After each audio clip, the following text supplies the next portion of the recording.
Buntis na ang asawa ko. Magiging tatay na ako. Mahal, congrats sa'yo. Ikaw rin, magiging tatay ka na. Hindi pa alam ni Chen Feng, di ba? Huwag kang mag-alala. Wala pa siyang alam. Nagpaplano pa nga siyang maging tagapangalaga. Mahal, sabi ko nga sa'yo, bakit ayaw mong sabihin kay Chen Feng ang totoo? Anak mo ang dinadala ko. Araw-araw, kaharap ko yung siksin. Halos magsuka na ako sa inis. Ay naku. Baby. Masadong atat ka lang, magtiis-tiis ka muna. Siyempre, ang kumpanyang to, kay asawa mo pa rin before kayo kinasal. Relax ka lang. Pagkatapos ng 20 taon, kapag legal age na ang anak natin, gagawa tayo ng paraan para mapasalin sa kanya ang mga ari-arian. Hindi talaga niya akalain na hindi pala niya anak yung bata. Sa panahon na yon, tayong pamilya, nakatira sa bahay niya, gamit ang pera niya, sama-samang walang pakialam ang iba. Habang si Chen Feng na walang-wala, parang aso na lang, niyang mapapalayas. Yung kababata kong asawa, palihim pa lang nakipaglokohan kay Song Kai. Yung estudyanteng tinutulungan kong mahirap, nagkaalam pa sila ng plano laban sa negosyo ko.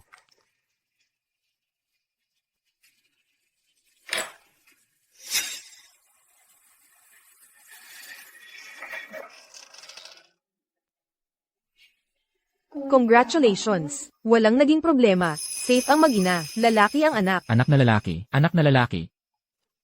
First time mong maging daddy. Ano, kalmado ka lang.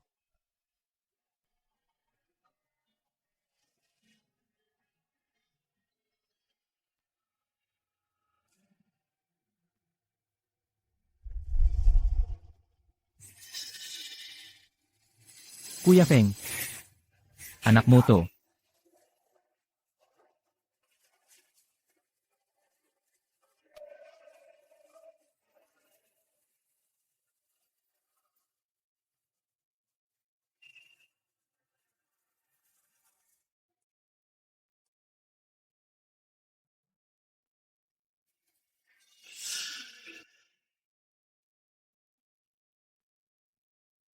Han, di ba board meeting mo ngayon? Ba't hindi ka pumunta?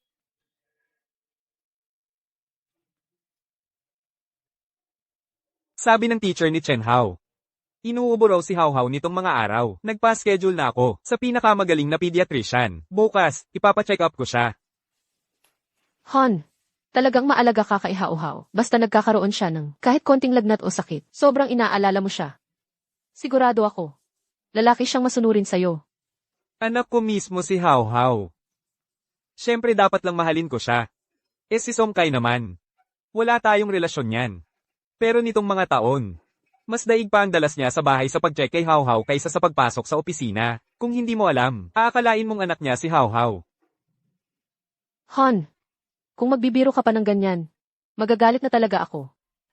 Tito Song, andito ka rin pala. Namiss mo si Tito Song. Namiss ko, namiss ko. Halika, beso nga. Kuya Feng. Song Kai. Di ba may business appointment ka ngayon? Kuya Feng, Kuya Feng. Ano kasi Hon? May parent-child activity sa kindergarten ni Hao-Hao. Alam kong may board, meeting ka sa office. Kaya si Akay na lang, pinakiusapan kong sumama at tumulong. Kuya Feng. Sobrang laki ng utang na loob ko sa'yo dahil matagal mo na akong tinutulungan. Gusto ko talagang suklian kahit paano. Pagtawag ni ate, Roxy na yon, agad akong pumunta dito. Kuya Feng. Kaya nasarapan ako sa sobrang cute ni Hao Hao. Napakistuloy ako sa kanya. Sana hindi ka magalit. Hindi naman. Busy ako sa office kadalasan. Salamat nga na tinutulungan mo akong alagaan, asawa at anak ko. Dapat lang ako pa magpasalamat. Naku, Kuya Feng. Wala yon. Dapat lang talaga akong tumulong. Tay, punta ka ba ulit sa opisina o sasama ka sa amin ni Mama sa school? Hao, ano gusto mong gawin ni Daddy? Gusto kong pumasok si Daddy sa office, tapos si Tito Song ang sumama sa amin ni Mama, pumunta sa school. Hao-Hao. Han, hindi yan ang gusto sabihin ni Hao-Hao. Ayaw lang niyang maabala ka sa trabaho. Last time pa nga, sabi niya, dahil busy si Daddy. Huwag daw. Akong mag-abala. O diba, Kuya Feng? Ang bait ni Hao Hao talaga. Siguro, kung hindi ka Kuya Feng, kung hindi ka Kuya Feng, kung hindi ka Kuya Feng. Hindi rin ganun kaganda at kabait ang anak mo. Oh, sige, sundin na lang natin si How How. May gagawin pa ako sa opisina. Mauna na ako. Hon, dahan-dahan ka. Sige, Kuya Feng, ingat ka. How. Mamaya. May aasikasuhin lang si mama at si tito. Ikaw muna maglaro mag-isa.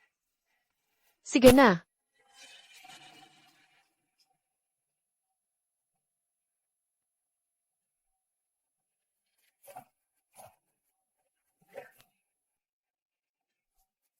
Sobrang namiss kita. Ngayon, subukan natin ang 1,700,000 pesos na kutso ng asawa mo.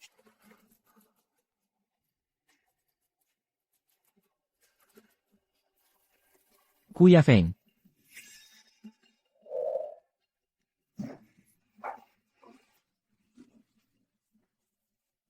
Kuya Feng. Kagagaling ko lang probinsya.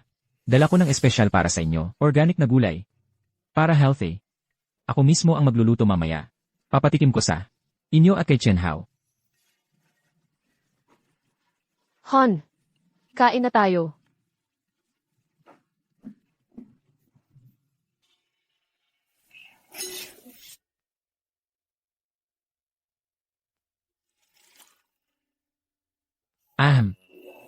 Kuya Feng. Plano ko sanang magsimula ng business. Kaso kulang pa ng puhunan. Pwede mo pa ba akong tulungan ulit? Oo. Walang problema. Ayos. CJ, tama na ang chika. Kain na.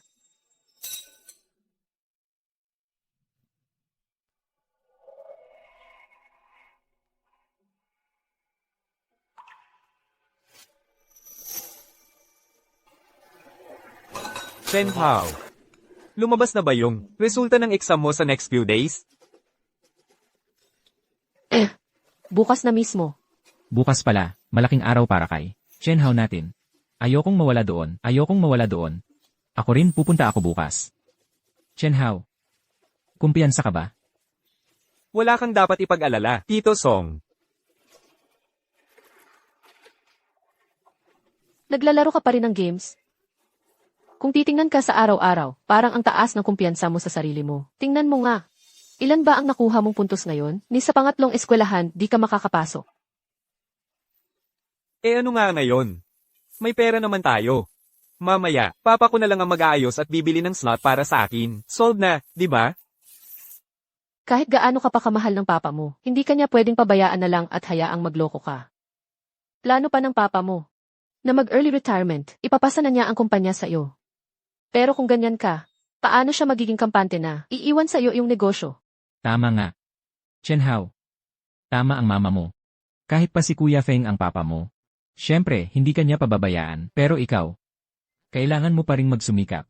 Kasi, kahit ikaw na ang magmana ng kumpanya, paano mo maipaparamdam sa mga old school na manager doon na kailangan kang sundin? Ayos lang.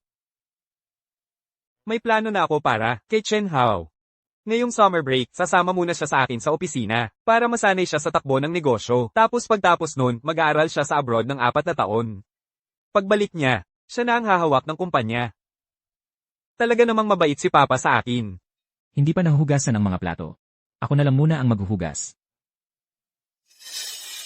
Hon, tutulungan ko si Xia Osong, ha? Sige, balik na muna ako sa kwarto. Love you. Simula nung araw na yon, parang inisip nila na sobrang tanga ko, na di ko sila mapaghihinalaan. Kaya lalo pa silang naging kampante.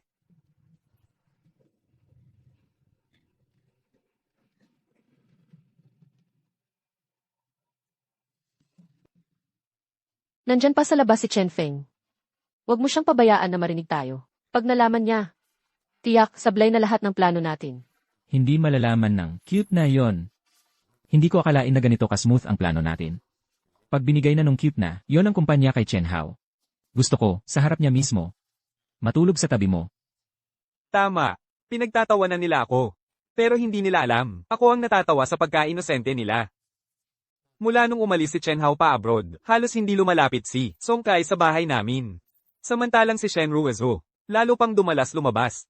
Tuwing aalis, bongga ang ayos. Isang oras siyang nag-aayos ng sarili. Han, may lakad kami ng mga beshi ko, magpapaparlor kami. Alis na ako, bye. Lahat kami, hinihintay ang huling sandali.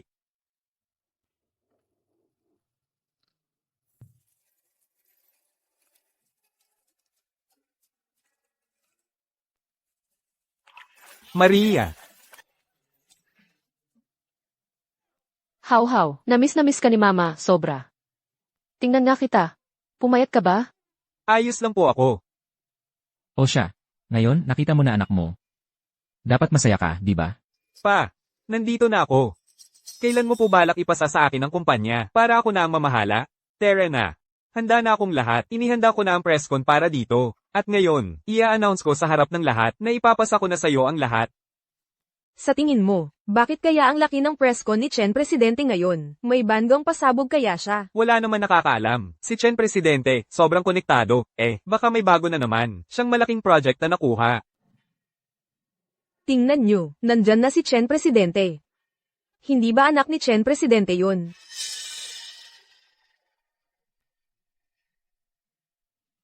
Maraming salamat sa lahat ng mga bisita at mga kaibigan nating media na nandito. Ina-announce ko na. Simula ngayon. Magbibitiw na ako sa lahat ng posisyon ko sa Chen Group, lahat ng mga ari-arian sa pangalan ko. At shares sa kumpanya. Ililipat ko lahat kay Chen Hao. At siya na ang papalit.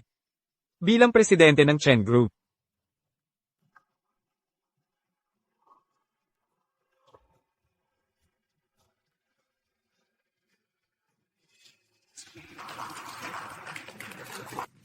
Ang bata pa ni Boss Chen, ibinigay niya na lahat ng yaman niya sa anak niya.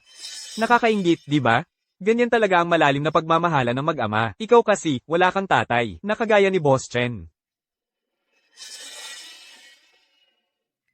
Anong nangyayari? Di ba yan ang asawa ni Boss Chen? Bakit magkahawak sila ng kamay ng isang lalaking di kilala? Grabe. Kilalang kilala ko yung lalaking yan. Siya yung tinulungan noon ni Boss Chen, na mahirap na estudyante pa sa kolehiyo. May gusto akong i-announce sa lahat.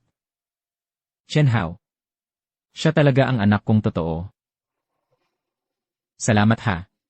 Pinalaki mo ang anak ko ng ganito katagal. Pero matagal na rin naman niyang tinuturing kang tatay. Kaya, patas na tayo. Pero ngayon, kailangan mong ibalik ang anak ko sa akin. Ibabalik mo dapat ang anak ko sa akin.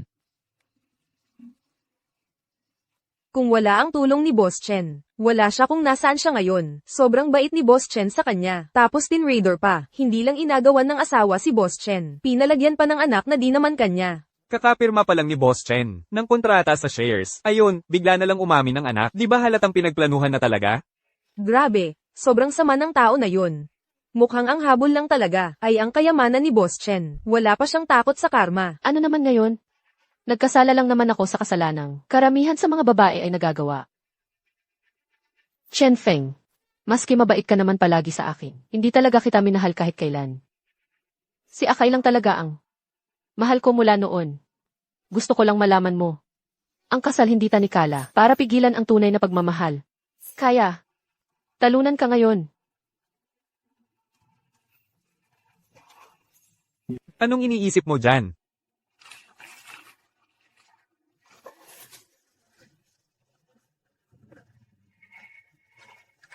Pa, ito na ang huling beses, natatawagin kitang ganito. Maski pinalaki mo ako ng buong puso, ng mahigit 20 taon, hindi mo pa rin ako tunay na anak, mas matimbang pa rin talaga. Ang dugong totoo. Kumpara sa ating tatlo, pamilya kami. Ikaw pa rin ay isang tagalabas. Chen Feng. Ngayon sa kalsada, kahit sino, mas mayaman pa sa'yo. Mabuti pa, pirmahan mo na lang yang papeles ng annulment. Lumayas ka sa buhay ni Xiaoxui. Ngayon, hindi ka nabagay sa kanya. Dahil pinalaki mo ako ng pusong totoo. Nang ganito katagal. Pangangakuan kitang. Bumigyan kita ng 500 piso na panggastos kada buwan. Paano naging ganito? Si Chen Hao, hindi na tao yan. Kawawa si Boss Chen. Itinuring na sariling anak at minahal ng ganito katagal. Kakapirma pa lang, ibinigay na lahat ng yaman. Ayun, bigla na lang lumipat ng tatay. Palibre pa ng 500 piso kada buwan. Lakas ng loob niyang sabihin yun. Tama. Talagang magkakamag-anak nga sila. Sila talagang tatlo. Grabe. Para na silang mga hayop. Boss Chen, huwag kang papayag. Tutulungan kitang. Ilantad sila. Huwag kang pumayag. Tutulungan kita sa kaso. Ay pakulong natin ang tatlong yan. Ang ingay nyo, mga walang modo, may pakialam kayo sa aming pamilya. Chen Feng, tama na, pirmahan mo na yan. Pagbigyan kita, paalisin kita ng maayos. Sige.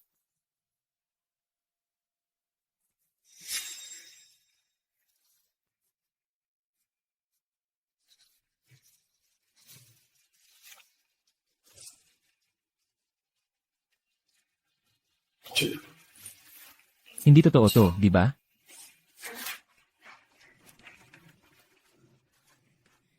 Totoo yan. Pumirma talaga siya. Akala ko may alas ka pa nakakagulat ka naman. Chen Feng, aminado ako magaling ka talaga. Sa negosyo. Pero ano ngayon? Anak mo, asawa mo, pati buhay mo, pati bahay mo, lahat ng meron ka, nasa amin na ngayon. Pati ang mansion na. Nagkakahalaga ng mahigit 10 bilyon. Ngayon, tayo ng pamilya ko, ang nakatira diyan. Ikaw na lang ang bahala. Sa 500 piso mo, tago ka na lang sa dilim, parang daga. Sandali lang. Kung nag-abala kayo, gumawa ng ganito. Kalaking sorpresa para sa akin. Ako rin, may malaking sorpresa. Para sa inyo. Dala nyo na? Ako rin. May malaking paandar para sa inyo. Dalhin nyo na. Chen Feng, ano pang trip mo? Chen Feng, sinasabi ko sa'yo, wala ka ng pag-asa ngayon, bitawan mo na. Wala ka na.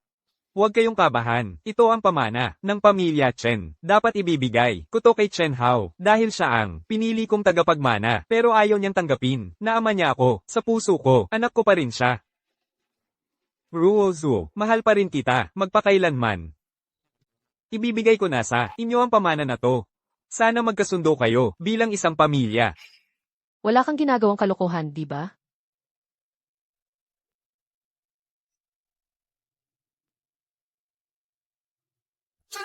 Grabe, tunay na antigong gamit ito. Tingnan mo ang itsura nito, may halaga pero mahirap bilhin. Wow, ang tindi talaga. Ito ang pamana ng pamilya Chen.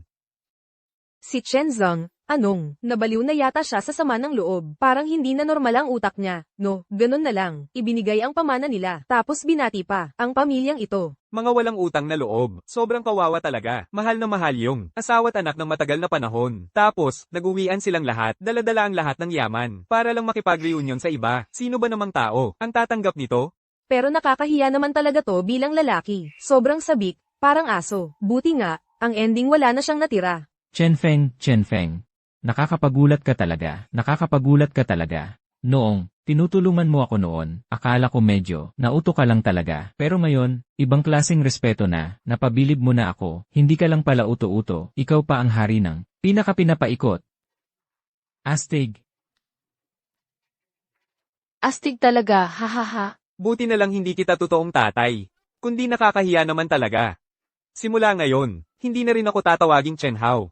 Magpapalit na ako ng pangalan. Ang pangalan ko na ngayon, Song Hao na. Simula sa araw na ito, wala ng Chen Group. Ako na ang mamumuno sa Song Group para ituloy ang aming negosyo. Chen Feng, ang pakasama mo. Ikaw ang pinakawalang kwentang ex-husband na naging kahihiyan ko bilang si Shenro Oksui. Nakakahiya. Pakiusap lang, huwag ka nang magpakita sa harap ng pamilya namin. Tayong mag-ina. Tara na.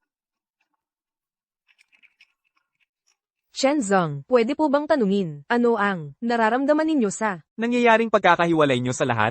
Chen Zong, ang balitang hiwalayan ninyo, nasa trending topics na po. Ito po ba ay publicity stunt lang? sa loob ng 10 taon, ikaw ang namayagpag sa mundo ng negosyo? Wala bang balak ipaglaban ang lahat ng ito? Planado po ba ito? Isang diskarte lang po ba ito? Labanan mo yan, Chen Zong. Pwede akong maging abogado mo.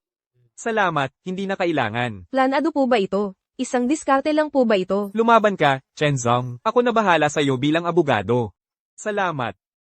Hindi na kailangan.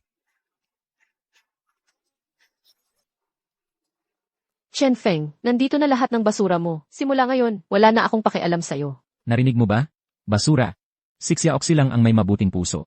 Kundi pa ang tulad mong, palaboy lang, walang halaga. Ang bitbit mong mga kalat na yan, kahit isang hakbang, hindi ka makakapasok sa village ng mayayaman. Isa pa, warning ko lang. Huwag ka nang mag-try manggulo sa asawa at anak ko. Kung hindi, papaputol ko ang mga binti mo. Ay, grabe ka, para kang epic fail na lalaki. Oh, ito ang support money mo. Huwag mong sabihin walang silbi ako sa'yo.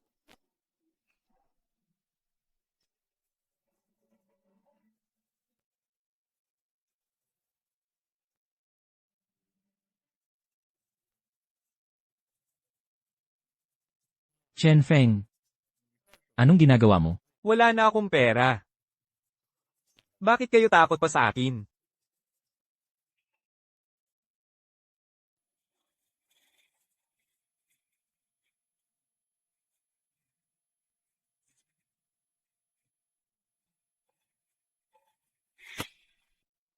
Base sa pagkakakilala ko kay Chen Feng, hindi, siya tipo ng sumusuko agad, baka may tinatago pa siyang plano. Alam ko naman. Pero lahat ng kayamanan niya, at lahat ng kumpanya niya, nasa akin na. Hindi ko maisip kung, paano pa siya babangon. Relax lang. Tapos na ang buhay niya. Hindi pwede, kinakabahan pa rin ako. Dati nga, tahimik lang siya pero, napabagsak niya lahat ng kalaban niya. Dahil dyan, naging sikat, ang Chen Group. Mas mabuti sigurong silipin natin. Kung sakaling may balak siyang gagawin. Tayo pa ang malalagay sa alanganin.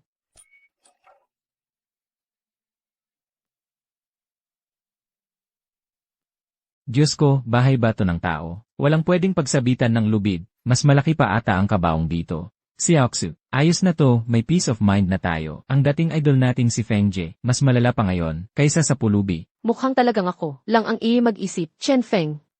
Sabi mo noon you were once a billionaire. Ngayon, dito ka na lang nakatira. Hindi ka ba nandidiri? Ang sama ng amoy ng hangin dito, mas mabango pa ba nyo sa amin? Ay, paano mo natitiis dito? Wala kang pakialam. Ay, grabe. Ay, grabe talaga. Ay, grabe. Sige nga, may chili sauce ka pa, ha? Mukhang yung binibigay kong 500 pesos monthly support money. Sobra pa nga. Simula ngayon, alamat mong support money. Bababaan ko pa yan. 250 pesos na lang, pwede ba? Kung hindi, di mo alam. Ang halaga ng pera ngayon. Gaano ba kahirap kitain? Sa tingin ko, tama yung sinabi ng anak ko. Sobrang may punto talaga. At saka, Fengje, bagay na bagay sa'yo yung amount na yan. Sige na, tama na. 500 lang. Hindi pa nga sapat yan. Para makabili ako ng isang peres ng stockings. Parang pang-alis lang ng pulubi, no? Huwag mo naman siyang hayaang magutom. Para hindi tayo pag-usapan ng mga tao online na mapamintas. Ay naku, huwag mo na masyadong alalahanin. 3 araw na lang, pakakasal na ako sa reyna ng negosyo, si Su Xiao Xiao. Sa araw na yun, pag nakuha ko na ang mga ari-arian ng pamilya hindi na natin kailangang pakialaman. Yang mga netizen, na parang mga ipis na lang kung kumuda, nagmamaganda pa. Simula ngayon, ikaw at si Papa, tatambay na lang at mag-e-enjoy sa buhay. Narinig mo ba, Chen Feng? Yung girlfriend ng anak ko, si Su Xiaoxiao yon, yung super talino, matapang, pinakaastig sa mundo ng negosyo na si Su Xiaoxiao. Base sa yaman at impluensya niya ngayon, mas malaki pa siya kaysa sa Song. Group natin. Oh anak, grabe ka talaga. Nakukuha mo pa yung ganong klaseng babae. Siyempre naman, hindi mo ba alam kung kaninong anak siya? Kahit na si Chen Hao, ikaw ang nagpalaki sa kanya. Nang maraming taon, buti na lang, anak ko pa rin siya at nagmana sa akin. Pareho kami, alam namin kung sino ang magandang babae. Ngayon lang magsisimula ang maganda nating buhay. Ipinadala na sa lahat ng mga ang wedding invitation, pagdating ng kasal, ng anak ko. Siguradong aangat pa ang song group natin, at ikaw, mahal kong Fengje, dito ka na lang, bulok at nabubulok, kahit ang karapatan na makichismis sa kasal, wala ka. Tawa-tawa ka pa diyan. Fengje, napraning ka na ba sa narinig mo? Ha? Sige na, alis na tayo.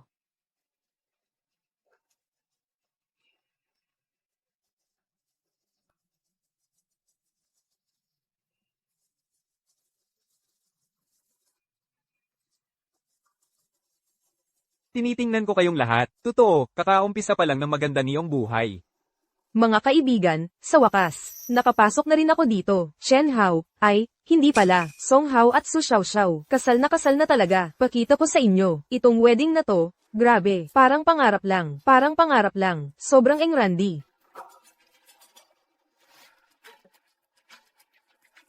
Tapos, ako mismo magli-livestream, para sa inyong lahat, para may full coverage tayo. Damn, kung gusto nyo ako, grabe. Huwag kalimutan mag-like, double tap para mag-follow. To na, ang ganda ng kasal na to. Sobra talagang engrandi. Mas bongga pa, kaysa wedding ni Chen Feng dati. Sabi ng balita, ang Song Group daw talagang gumastos ng malaki para mapabilib si Boss Su.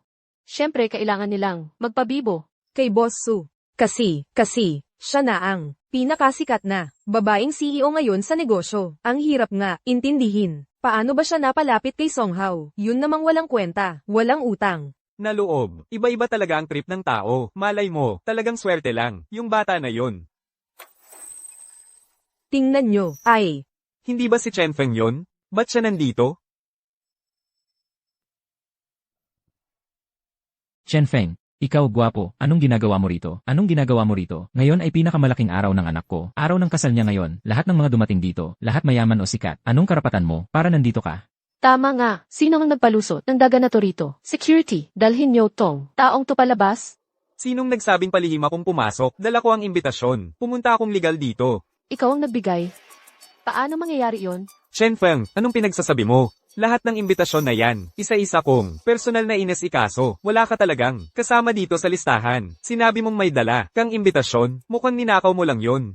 Hindi naman kayo ang nag-imbita sa akin. Kung hindi kami, sino pa? Mukha mo, parang sigurado ka pa. Halos naniwala pa ako eh. Sino ba talagang nag-imbita sa'yo?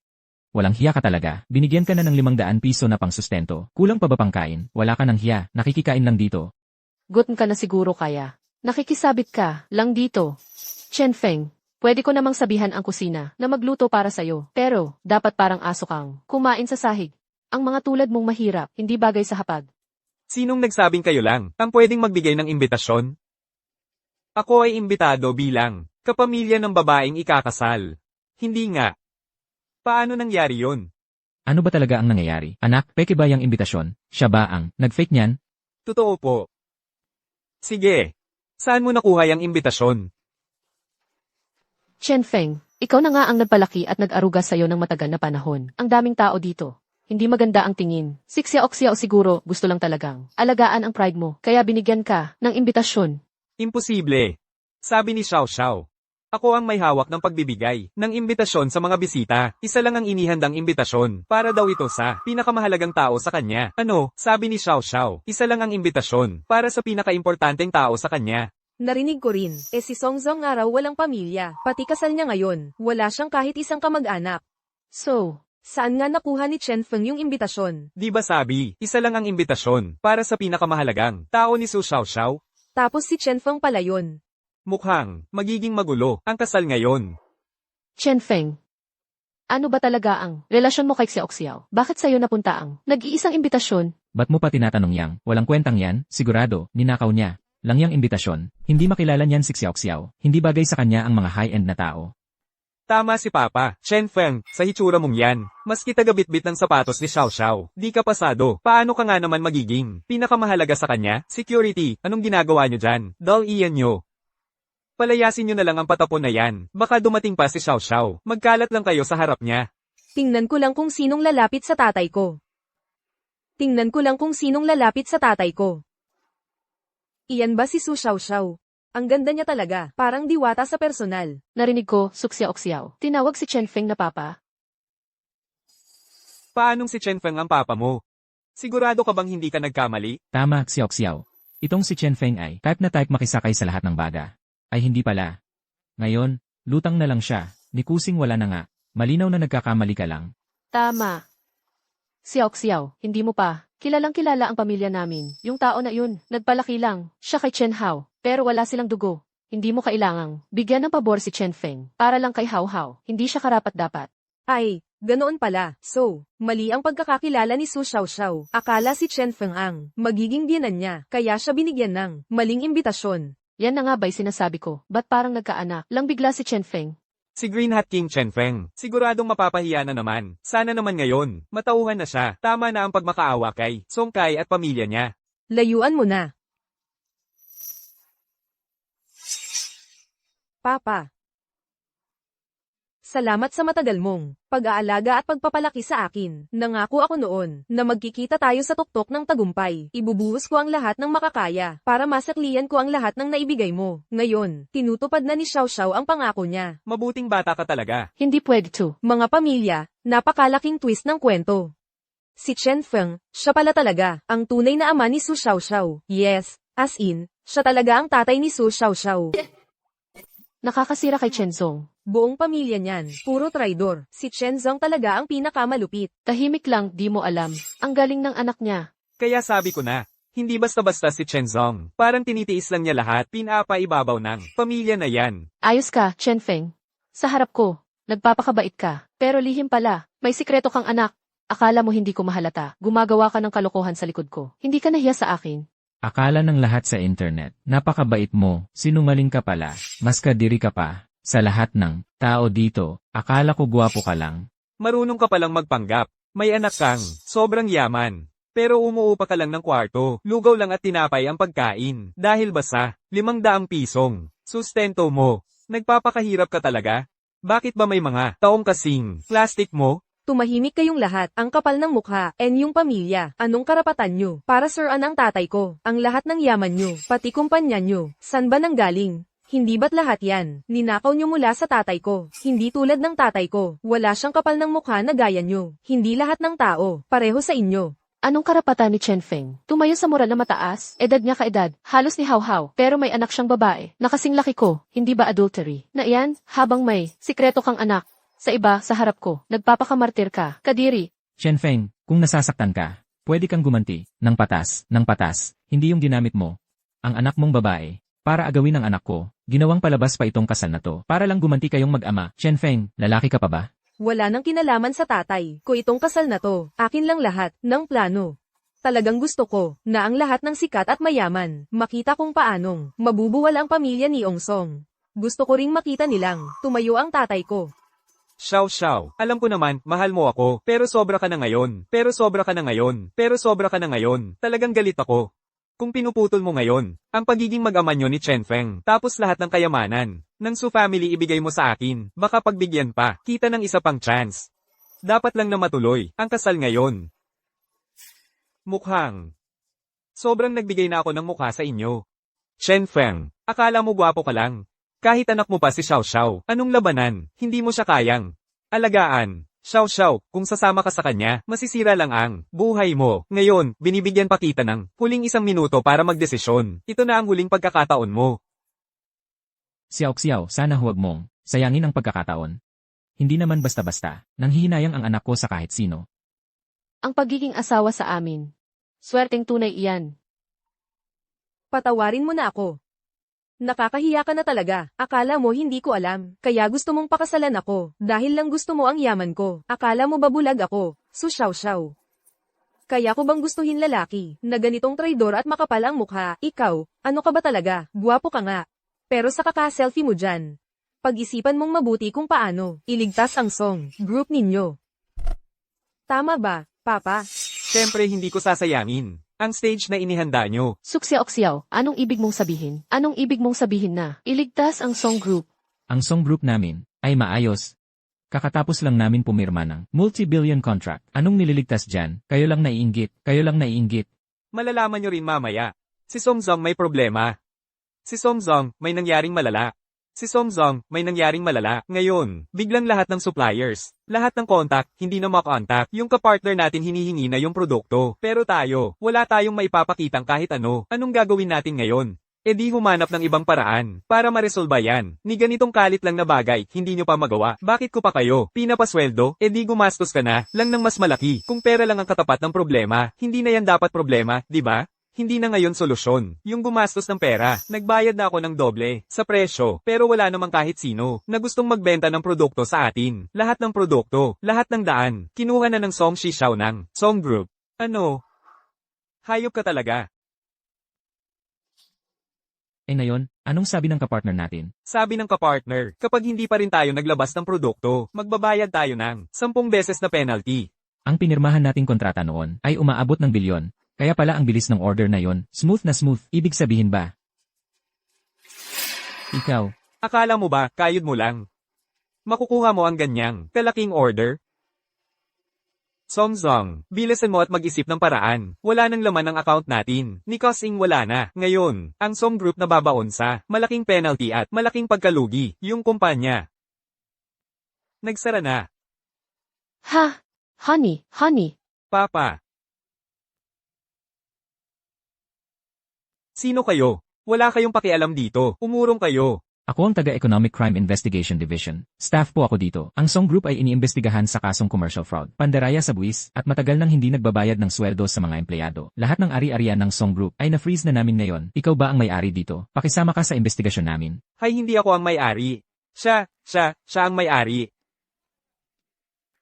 Ibigay mo na ang pera, ibayad mo na ang 100,000 penalty. Sa amin, huwag ka nang magkunwaring patay, Song. Ibigay mo na ang pera, pati yung mga hindi mo pa binabayarang sweldo, ibalik mo na sa amin ngayon.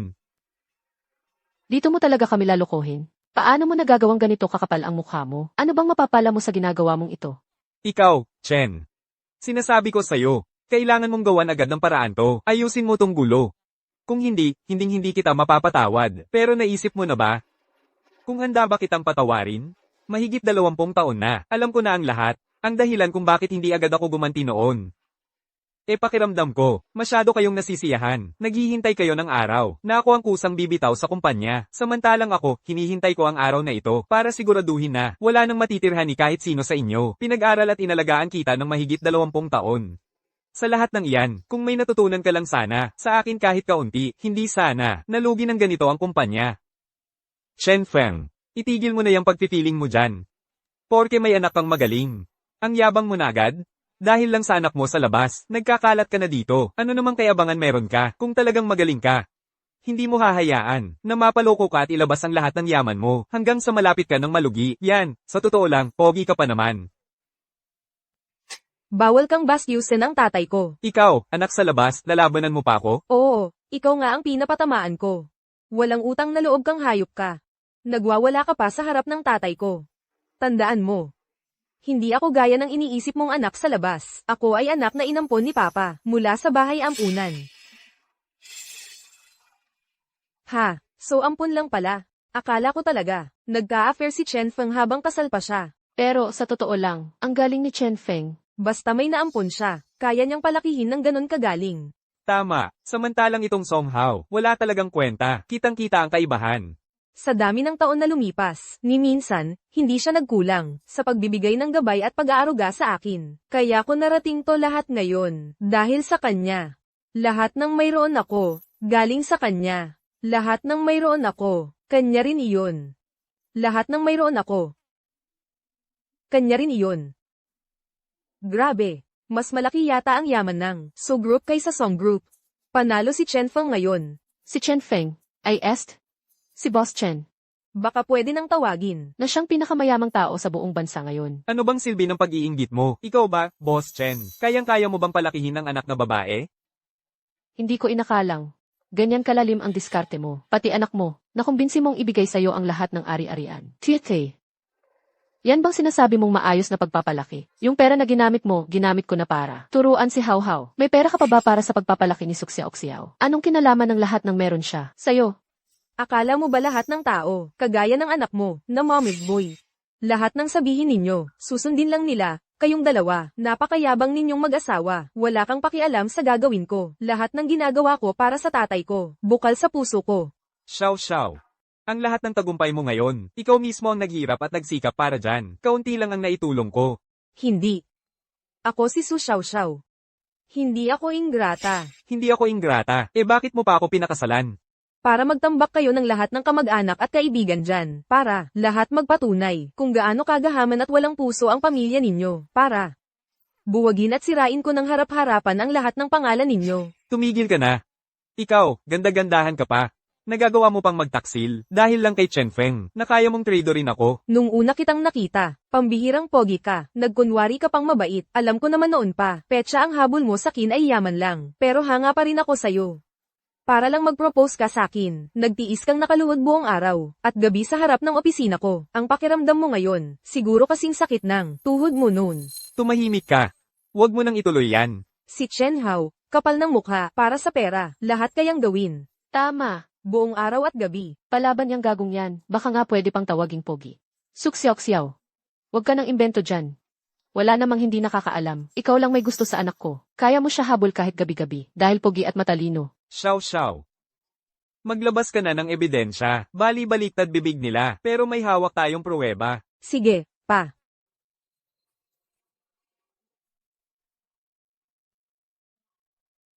Shen Ruizu. Hindi mo pa alam na ang anak mo, palaging nasa labas gumigimik, at puro bisyo na lang. Hanggang hindi na siya lalaki kung tawagin.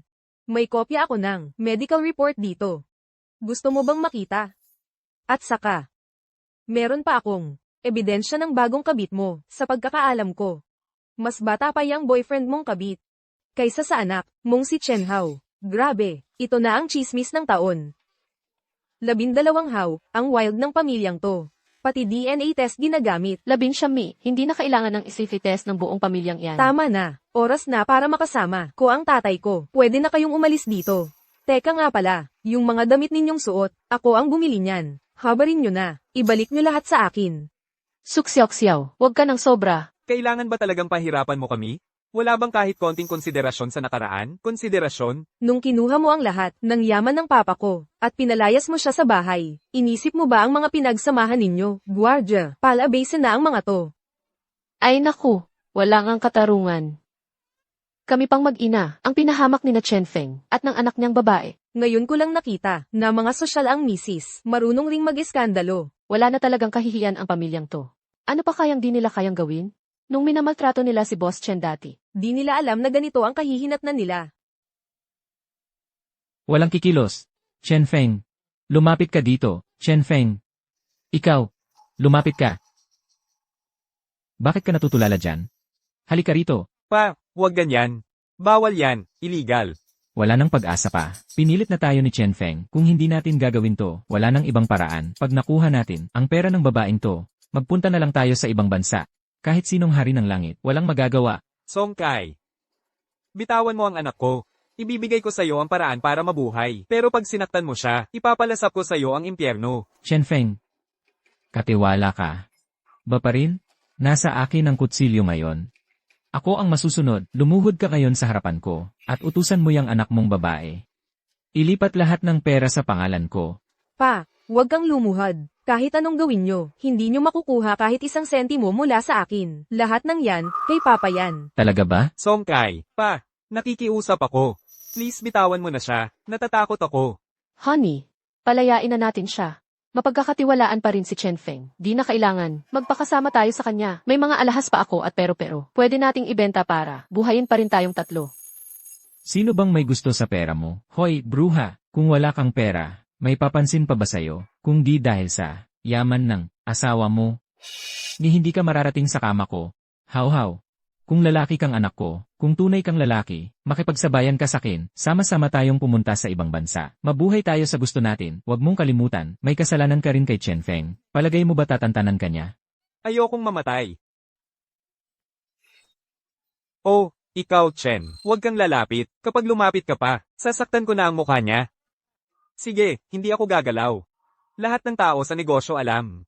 Ako si Chen Feng, nangangako, tinutupad ko. Pag sinabi kong palalampasin ko kayo, di ko na kayo babalikan. Kahit nakuha nyo ang pera, hindi kayo makakatakas. Ang tigas ng Ulo mo, kung makakawala man kami, anong pakialam mo? Pabilisin mo, ipadiretso na yung anak mong babae mag-transfer ng pera. Pag hindi, guguyurin ko ang mukha niya, tapos isusunod ko ang leg niya. Chen Feng, kilala mong gagawin ko ang kahit ano para sa pera.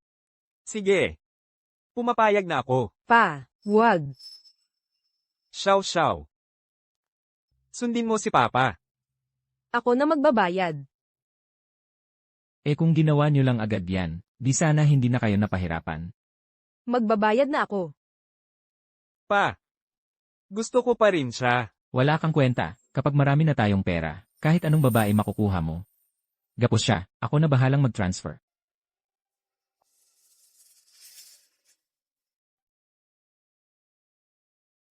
Chen Feng. Kailanman hindi mo ako tatalunin. Ganito na talaga ang tadhana. Bilis. I-transfer mo na, kung hindi. Delikado na buhay ng anak mo. Grabe naman, puro zero ang digits. Pwede naman pala, suksyaw-ksyaw. Ang galing mo palang kumita ng pera, ituloy mo lang. Anak, yayaman na tayo. Sa dami ng perang ito, hindi na natin kailangang mag-alala sa buhay natin pag nasa abroad na tayo. Anong klaseng babae ang gusto mo? Ako na bahala sa'yo, anak. Sige, pipili tayo ng kahit sinong babae. Su Xiao Xiao. Ngayon, pareho na kayo ng tatay mong pulubi. Walang-wala na kayo. Pero dahil, maganda ka naman. Basta sumunod ka lang sa akin. Kakausapin ko si tatay ko. Para isama ka namin sa abroad, para maging maayos ang buhay mo. Kung magpapakabait ka, gagawin kitang kabit ko. Paglingkuran mo ako at mga babae ko ng mabuti. Xiao Xiao, simulan na. Oh. Hindi ka na rin dapat mabuhay pa. Aray.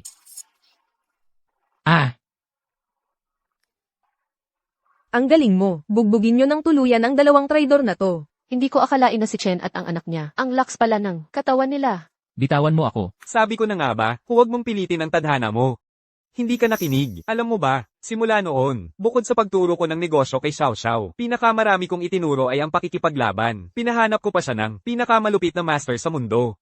Bukod sa tatay ko, wala pa akong natatalo. Yung ibang masters, laging natatalo sa akin. Kayo lang dalawa. Susubukan nyo pang takutin ako at si tatay ko. Kuya Feng, mali ako. Talagang mali ako. Hindi ko dapat hayaan na masilaw sa pera nitong mga taon. Patawarin mo na sana ako, pwede ba? Ay, nagkamali talaga ako. Patawarin mo na ako sa pagkakataong to. Tay, anak mo ako, na inalagaan mo ng higit 20 taon. Tay, alang-alang sa, samahan natin bilang mag-ama noon. Patawarin mo na ako, pwede ba? Pangako ko, magiging mabuti akong anak sa'yo. Huli na. Maghanda ka ng mapunta sa impyerno. Tay, palihim ko nang binili lahat ng shares ng Song Group, simula ngayon. Ang Song Group ay opisyal ng tatawaging Chen Group. Lahat ng meron ka, naibalik ko na sa iyo. At napagpasyahan ko na rin, na pag-isahin ang Chen Group at Su Group. Lahat ipapamana ko na sa iyo para pamahalaan. Salamat, anak, sa lahat ng sakripisyo mo. Pero tumatanda na si tatay mo. Gusto ko nang mag-retire at mamuhay ng mapayapa. Ibibigay ko na sa iyo ang company para ikaw na ang mag-manage. Walang-wala ng problema sa akin. Grabe, pinagsama ang Chen Group at Su Group. Di, sila na ang tunay na pinakamayaman sa buong Pilipinas. Ano ba yun, pinakamayamang bansa? Feeling ko, sila na ang pinakamayaman sa buong mundo, lampas pa sa isang bansa. Ay, huwag mo nang isipin kung pinakamayaman ba sila. Mas gusto ko talaga sa kwentong ganito, yung masasama, napaparusahan talaga, nakakagaan ng loob. Chen Feng. Dati sabay mong inalagaan si Hao Hao. At may anak kang babae, para kalabanin kami, pala noong una pa lang. Nais mo nang maghiganti sa akin. Tama. Noong buntis ka pa lang, alam ko nang si Song Kai ang ama ng bata. Kaya inampun ko si Xiao Xiao, hindi ko agad ipinahayag, dahil ayokong madaliin ang panalo. Pero hindi ko akalain na pareho kong pinalaki at tinuruan ng mga anak na to, pareho kong binigyan ng oportunidad, isa naging matagumpay. Yung isa, hindi talaga umusbong, walang kwenta. Kaya hindi ko sinabi nitong mga taon, gusto ko lang makita kung gaano pa kasama ang pamilya mo. Kung ganyan kayo, ipaparanas ko sa inyo ang pagbagsak mula langit hanggang impyerno. Binigyan ko kayo ng napakaraming pagkakataon, kayo na ang lumagpas. Wala na akong magagawa. Chen Feng, nagkamali talaga ako. Please, bigyan mo pa ako ng isa pang pagkakataon. Mahal pa rin talaga kita. Naniniwala ako na may feelings ka pa rin sa akin. Ganun ba? Huwag mo akong hawakan. Madumi ka. Chen Feng. Ay, tay, hintayin mo ako. Aayusin ko pa yung blind date mo. Kamusta na ang company nitong mga araw? Ay hindi maganda. Baka malugi na nga tayo. Tay, bumalik ka na ulit para maging boss. Ang kulit mo, bata ka, HMM. Nagiging tuso ka na, nakikipagpaligsahan ka kay tatay mo sa talino. Retirado na si tatay mo, gusto ko nang mamuhay ng payapa. By the way, tay, Narinig ko baliw na raw talaga si Song Kai. Tungkol naman kay Song Hao, mukhang okay naman ang buhay niya. Pero sa kulungan kasi, gustong-gusto siya ng mga preso kasi gwapo siya. Si Shen Ruizu naman. Chismis nawawala siya. Parang ibinente siya ng mga pinagkakautangan niya. Kapag malupit ka, sigurado may kaparusahan. Sayang, hindi nila naiintindihan yon. Tae. Matagal ko nang gustong tanungin sa iyo. Bakit mo binigay yung family heirloom natin, doon sa mga traidor na pamilya? Pamanang lahi ng Chen ang bagay na yon. Pero sa pagbibigay mo, ibig sabihin noon, handa kang bawiin muli ang lahat.